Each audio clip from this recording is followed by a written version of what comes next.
개혁주의 생명신학 7대 실천 운동. 이것은 개혁주의 신학의 예수 그리스도의 생명을 회복하기 위해서 시작된 운동입니다. 대한예수교 장로회 백석총회는 종교개혁에 뿌리를 둔 개혁주의 신학이 성경보다 신학을 더 우위로 삼으면서 점차 생명력을 잃게 되었음을 각성하고 또 진정한 생명 회복을 위해서 개혁주의 생명신학 7대 실천운동을 주창하였습니다. 7가지 운동인 신앙운동, 신학회복운동, 회개용서운동, 영적생명운동, 하나님 나라운동, 나눔운동, 기도성령운동은 성경의 가르침을 기반으로 해서 모든 그리스도인들이 삶의 전 영역에서 예수 그리스도가 주인 되심을 실현하고 오직 하나님께 영광을 돌리도록 합니다. 그리스도인들이 각 운동들의 구체적인 내용을 삶에서 적용하고 실천할 때에 예수님의 복음의 생명력이 회복되는 것을 경험하게 될 것입니다. 7M, 이것은요 7대 실천운동의 영문 표기인 Seven Movement를 의미하는 백석총회 다음 세대의 예배와 공과 콘텐츠의 심볼입니다.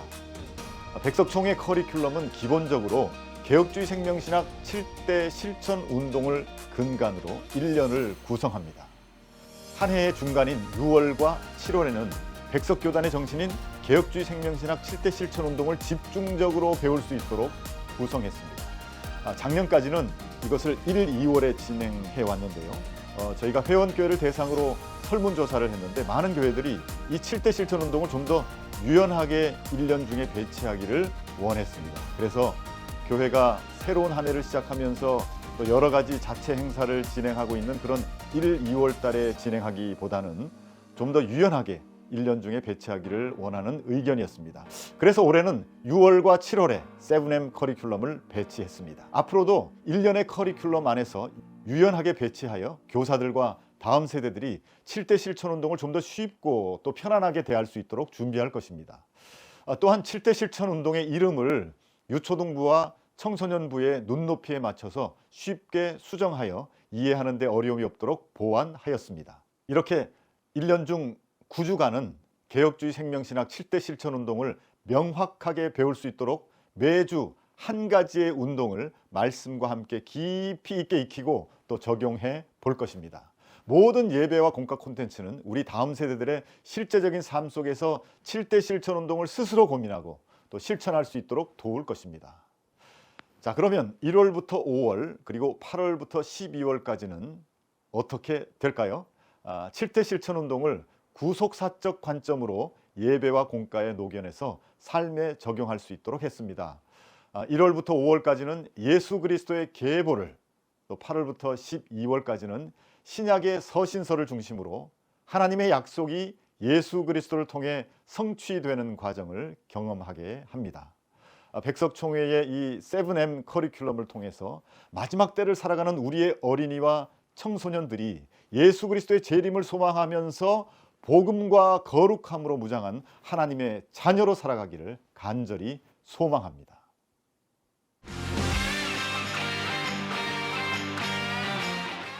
우리는 4차 산업혁명 시대를 살고 있습니다. 인공지능 기술이 급속히 발전해서 산업과 사회 전반에 큰 변화가 시작된 지 이미 오래전이죠.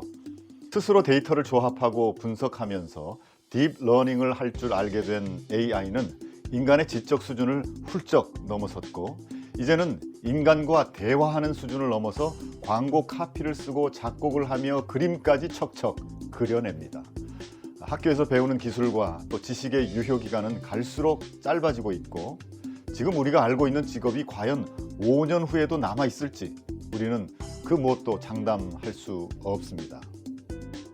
한편 산업이 발달하면서 환경을 무분별하게 훼손한 탓에 해마다 적응이 안 될 만큼 기후가 급변하고 있습니다. 기후변화는 예상치 못한 지진, 또 홍수, 태풍 등을 일으켜 천문학적인 피해를 주고 있고 또 전 세계를 팬데믹 상황으로 몰고 갔던 코로나19와 같은 감염병은 우리의 일상을 완전히 바꿔놓았습니다. 교통과 정보통신 기술의 발달로 이뤄낸 세계화 현상은 우리나라와 수천 킬로미터 떨어진 곳에서 일어난 러시아와 우크라이나 전쟁이나 또 하마스와 이스라엘 간의 전쟁도 곧바로 우리나라를 포함한 전 세계 경제와 안보에 직간접적인 영향을 미치게 하고 있습니다. 과학기술의 급격한 발달, 기후변화와 자연재해, 또 전 지구적인 감염병의 위협, 전쟁과 불안한 국제정세 등은 우리들의 미래의 불확실성을 더 증가시키고 있습니다. 미국의 경제학자 베리 아이켄그린이라는 교수는요, 현재의 상황을 Age of Hyper Uncertainty, 초불확실성 시대로 선언을 했습니다. 어쩌면 초불확실성 시대에서 확실하게 말할 수 있는 것은 모든 것이 불확실하다 하는 이것 하나뿐일지도 모릅니다. 불확실성은 필연적으로 또 불안과 두려움을 야기시키죠. 눈앞에 놓여진 문제를 해결할 수 있는 해답이나 정답을 찾기 어렵게 만들기 때문입니다. 그래서 사람들은 경제적 능력을 높이거나 또 스펙 쌓기로 불안과 두려움에서 벗어나기 위해 발버둥 칩니다. 그런데 과연 그런 것이 우리를 불안과 두려움에서 벗어나게 할 수 있을까요? 그렇지 않습니다. 오히려 가진 것이 많을수록 잃어버릴 것에 대한 근심이 더 커지기 마련이지요. 자, 그렇다면 모든 것이 불확실하다라고 외치는 이 세상에서 우리 그리스도인은 어떻게 살아가야 할까요?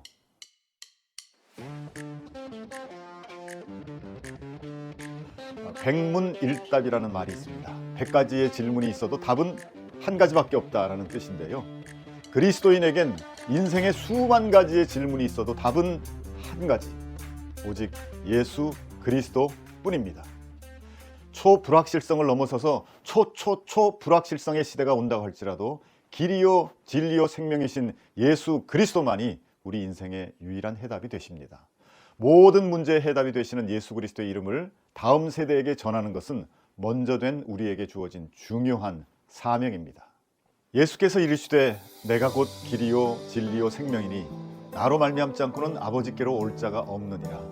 요한복음 14장 6절의 말씀. 하나님은 예수 그리스도를 통해서 구원을 약속하셨습니다. 다시 말하면 예수 그리스도는 우리를 향한 하나님의 약속이라는 뜻입니다. 구약과 신약의 말씀은 구원의 약속과 성취를 주제로 하나님이 계시하시는 구속의 역사입니다. 성경 66권은 여러 시대와 갖가지의 배경을 가진 사람에 의해서 기록되었습니다. 그럼에도 불구하고 첫째 권인 창세기부터 마지막 권인 요한계시록까지 하나의 주제로 관통되어집니다. 그 통일된 주제는 하나님의 구속사역이고 그 구속사역의 핵심이 예수 그리스도이십니다. 옛적의 선지자들을 통하여 여러 부분과 여러 모양으로 우리 조상들에게 말씀하신 하나님이 이 모든 날 마지막에는 아들을 통하여 우리에게 말씀하셨습니다. 이 아들을 만유의 상속자로 세우시고 또 그로 말미암아 모든 세계를 지으셨습니다. 이는 하나님의 영광의 광채시요 그 본체의 형상이시라. 그의 능력의 말씀으로 만물을 붙드시며 죄를 정결하게 하는 일을 하시고 높은 곳에 계신 지극히 크신 이의 우편에 앉으셨느니라. 이 히브리서 1장 말씀은 하나님의 약속이 되시는 예수 그리스도, 성경의 주인공이 되시는 예수 그리스도에 대해서 모든 것을 함축하여 말씀하고 있습니다. 성경을 이런 관점으로 바라보는 것을 구속사적 관점이라고 합니다. 구속사적 관점은 성경을 인류 역사가 연대기적으로 기록된 역사서라고 한다든지 하나님에 관한 사건을 시대적으로 나열했다라고만 보지 않습니다. 성경은 인류를 구속하기 위한 하나님의 계획이 예수 그리스도를 통해 성취되는 과정을 담고 있다고 해석합니다. 이는 예수 그리스도로 말미암아 종말의 날까지 완성되어 갈 것입니다. 2024년 커리큘럼인 예수 그리스도 더 프라미스는 성경을 구속사적 관점으로 바라보며 그리스도의 계보와 약속의 편지를 중심으로 구성되었습니다. 계보는 구속사를 이해하는 나침반과 같은 역할을 합니다. 인류 역사의 시간적인 흐름을 보여주는 세상의 족보와 달리 성경의 계보는 하나님의 약속이 성취되는 과정에 주목합니다. 여자의 후손으로 태어날 메시아가 바로 예수 그리스도시고 또 그의 십자가 고난을 통해 온 인류가 구원을 얻게 되었다는 사실은 계보에 기록된 인물과 사건들을 살펴보면 명백하게 드러나기 때문입니다. 계보에 등장하는 인물들을 배우게 되면서 흥미롭게 성경을 보게 될 뿐만 아니라 신비로운 하나님의 구속 사역을 쉽게 이해하게 됩니다. 또한 인간의 끝없는 불신에도 인류를 구원하시는 하나님의 신실하심과 사랑을 경험하게 됩니다. 신약의 서신서는 구속사를 이해하는 데 매우 중요하지요.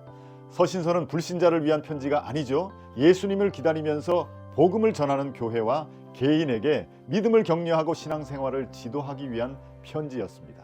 그래서 우리 어린이와 청소년들에게 예수님의 재림에 관한 소망의 메시지를 전하고 또 거룩한 삶을 권면하는 데에는 사도들의 편지가 적합합니다.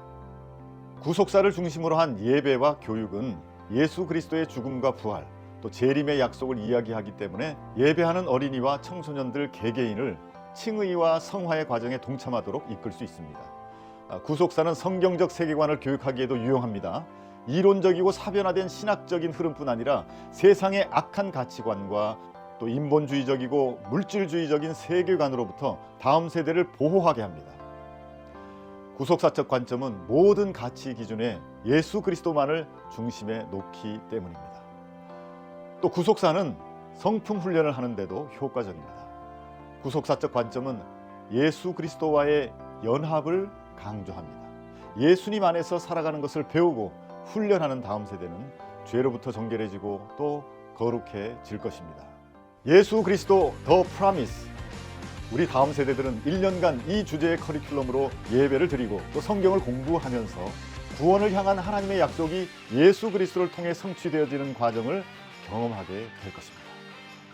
이런 경험은 예수 그리스도의 재림을 소망하면서 하나님의 거룩한 자녀로 살아가고자 하는 진리의 길로 우리의 다음 세대를 이끌 것입니다.